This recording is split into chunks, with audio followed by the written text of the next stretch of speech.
tag in this video. No. I want to tag Peg. No. Peg, Okay, the book Peg, fine. addict over in the States, because Peg's had a whole lifetime of reading books. So I'd love to see if she remembers the first book that she read. Brian from Brian's Bookshelves. Sean from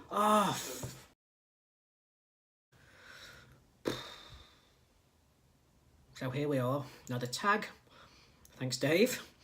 So this is going to be the first adult book tag. This is a new original tag that Dave has uploaded the video for this morning, and as you've probably seen on the previous clip, I was watching it this morning, and it was interesting actually, because it did get me thinking straight away around what the first adult book was that I read. And as I started to dredge through my memories, I was kind of thinking that the way that we classify books has changed, as in when I started reading fantasy in my sort of early teens, the distinction was between children's books, which were quite obviously children's books, so this was before you got to 10 kind of thing, the kind of books that you would read, books with pictures in, and the rest, and adult books, if you wanted to call it that. There wasn't necessarily a concept that, at least that was explicitly known at the time, around young adult fiction. And I was thinking about this in terms of some of the books that I started to read when I was trying to think about what my first adult book was. For example, the Belgaraid series, kind of high fantasy series by David Eddings. It was probably one of the first fantasy series that I read, but would probably be classified as young adult now, although I didn't think of it like that at the time. Whereas Tolkien, I've even seen some people call The Hobbit, young adult fantasy. But that was very much in my mind a kind of definitely kind of adult fantasy. So it's just interesting how this discussion that Dave's kicked off is,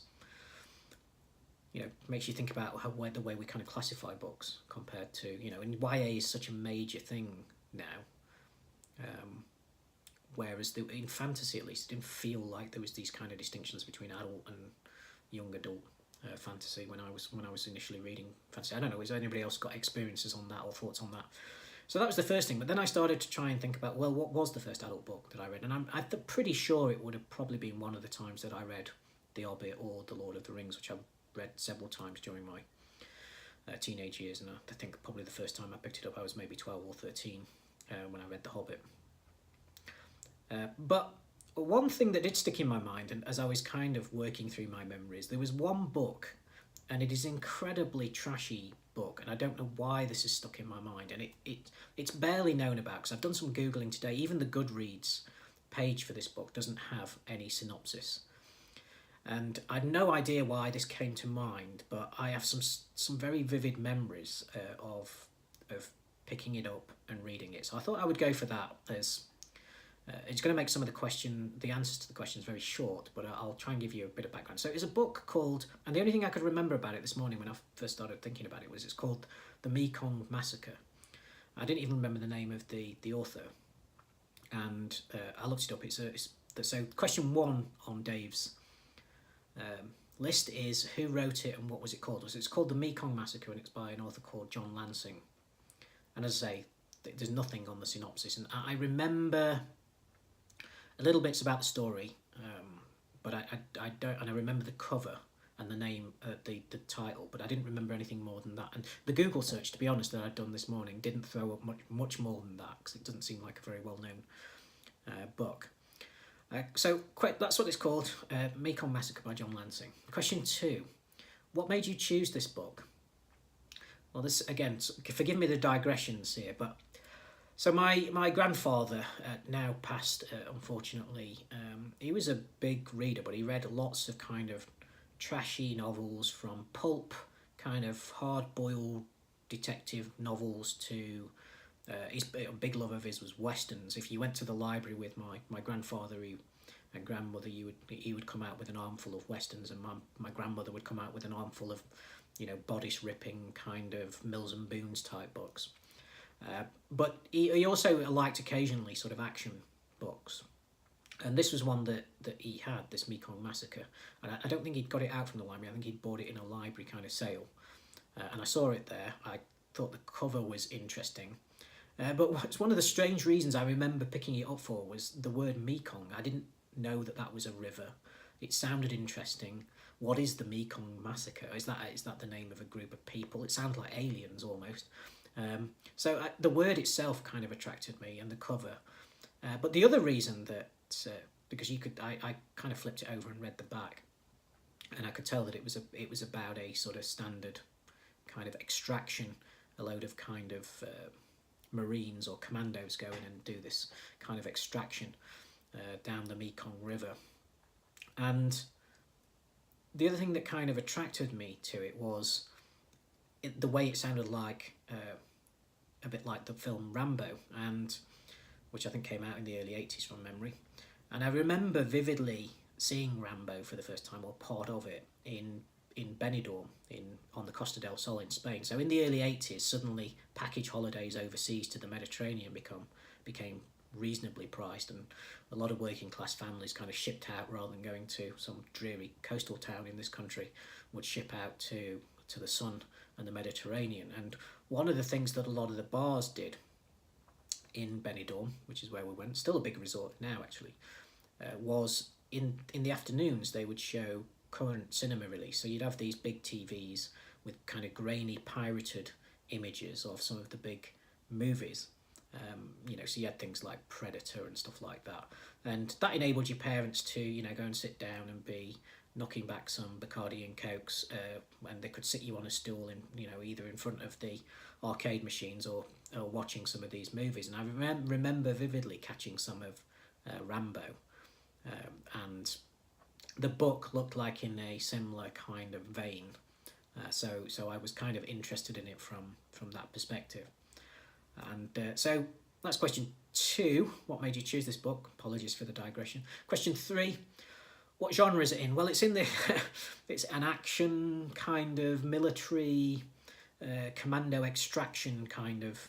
It's part of a series apparently. I didn't find this out until this morning. It's called the Black Eagle series. So it follows these commandos as they go on various missions.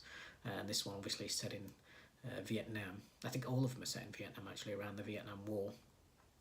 And it's obviously never going to be a book that is going to win any kind of awards for cultural sensitivity. It was basically, mowing down loads of Viet Cong, in an effort to get to extract or kidnap some individual. So, yeah, kind of gung-ho kind of genre, I guess. One of the things that I do remember about it, this is why I thought I would mention it this morning, that I don't know why this again has stuck in my mind, but the author, instead of writing Son of a Bitch, there's a lot, because this is one of the first things that made me think of it as a first adult novel, because it, edgy language. Instead of writing that as, 4 separate words, he would concatenate it. So I spent the first part of the book reading it as Sonofa Bitch, and I was thinking, what the hell is a Sonofa Bitch? And they kept on saying it like every sentence. It's almost like, the author needed additional time to fit in as many swear words as possible, so he just concatenated it so it's kind of shorter. But I was reading it, and as a 12-year-old or 13-year-old or whatever, I was like, what's a Sonofa Bitch? And it took me ages. I was one of the dumbest readers around, but it took me ages to think, right, okay, so they're just saying it fast or whatever. Anyway, question 4, do you still read that genre now? I don't know, I can't remember. This may be the last kind of straight out military action book that I read that didn't have a kind of sci-fi genre, that had a more contemporary or historical kind of setting.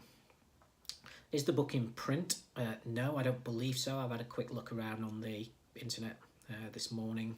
I'd actually quite like to pick it up just to see what the story was like, given that it obviously is stuck in my mind a lot better than some of the fantasy books. And I just wanted to see whether it's just because it had this kind of bad language, and to me, in my 12-year-old mind, this is kind of edgy stuff. Have you read anything by the same author? Question 6. No. Although, as I say, this author has written a series of books. I think there are 10, but only a handful, maybe half of those are listed on Goodreads. So as I say, these are not well-known books, and I suspect the only place I could find them is probably trawling through, second-hand bookstores or something like that. Question 7, have you reread the book since? No. I don't know what happened to it. It's probably, I did have it as my grandfather gave it to me. So I'd read it and it was on my shelves for a number of years, but I never reread it. And I don't know where it's gone. It's probably been unhauled at some stage and off in a charity shop somewhere.